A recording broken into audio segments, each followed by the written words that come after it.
Papa John's is one of the largest pizza chains in the world, with thousands of franchises in more than 35 countries. But the future of the chain is uncertain. In 2018, the company started relaying their plans for the future, detailing how they were going to remedy their plummeting stock prices, stagnant sales, and string of closures. So what happened? Here are a few reasons why Papa John's is struggling to stay open. The price of a slice. In early 2018, stock analysts went straight to the source to find out just what was going on with Papa John's. CEO Steve Ritchie explained one of the company's biggest problems was a pretty simple one. People didn't want to pay for what it was charging for pizza. Ritchie claimed, "Even the people who prefer our brand, our loyalists, use our competitors when times are tight. So we need to fix that."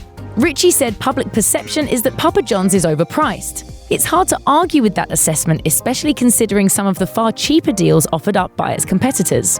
Get a large hot and ready classic for just $5 every single day. Little Caesars, world's easiest way to pizza. Pizza. Schnatter's heated statements. According to Brand Index, Papa John's took a major hit in 2012 when founder John Schnatter said his business would suffer immeasurably if Obamacare became law, telling Politico, "We're not supportive of Obamacare, like most businesses in our industry." Schnatter said he would be forced to provide his employees with health care, and according to the Huffington Post, claimed the company would have no choice but to raise prices, possibly cut jobs, and hold off on hiring. According to USA Today, he was vilified for preaching from his $7 million mansion about a few extra pennies per person, but his finger-pointing later reached beyond the White House. In November 2016, Schnatter blamed NFL players protesting police brutality during the national anthem and falling game day ratings for his own slipping business. According to the Washington Post, Schnatter said, "This year the ratings are going backwards because of this controversy, and so the controversy is polarizing the customer, polarizing the country." The controversy had Schnatter stepping down as CEO not too long after, and Papa John's losing a lot of customers as well as its partnership with the NFL by 2018. CNBC reported company stock dropped 13% in the wake of his comments. Slow to react. It didn't help matters when Papa John's was declared the official pizza of the alt-right by white supremacist website The Daily Stormer one day after Schnatter's comments went public. Papa John's condemned, quote, "racism in all forms" in an effort to do some damage control, but it was too little too late. Chief Marketing Officer Brandon Rotin said, "I would argue our biggest Achilles heel as a brand is our inability to react quickly to real-time happenings in the world." Kinda gluten-free. When Papa John's announced they were introducing a gluten-free pizza in 2017, fans got pretty excited.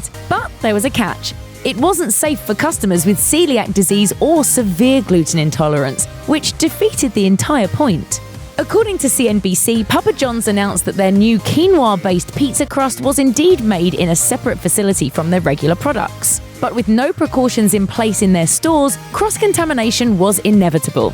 One nutritional expert said, "It sounds like Papa John's is trying to get in on the gluten-free craze in an inauthentic way." Customer relations. Papa John's was built on better ingredients for better pizza, but when people started asking what all those ingredients were, they ran into a suspicious roadblock. Restaurants aren't legally obligated to list ingredients, but you'd think Papa John's would be proud of its goods, right? In 2013, US News and World Reports dug into what kind of ingredients Papa John's was talking about, but it came up empty-handed, concluding, "By not disclosing what's in its food, Papa John's is revealing that it doesn't think too much of its customers." Part of living up to our gold standard is ensuring that our ingredients go from the farm to the box to deliver on our better ingredients, better pizza promise. In 2018, the company finally released a video version of their ingredients list, but remained pretty vague on their sourcing. Well, our pepperoni, sausage, Italian sausage, and beef toppings are all made from real beef and pork and blended with spices. CEO Steve Ritchie says Papa John's will be pouring more money into developing new technologies to help streamline the customer experience and offer a better value in the future. But will it be enough to save Papa John's? Only time will tell. Thanks for watching. Click the mashed icon to subscribe to our YouTube channel. Plus, check out all this other cool stuff we know you'll love too.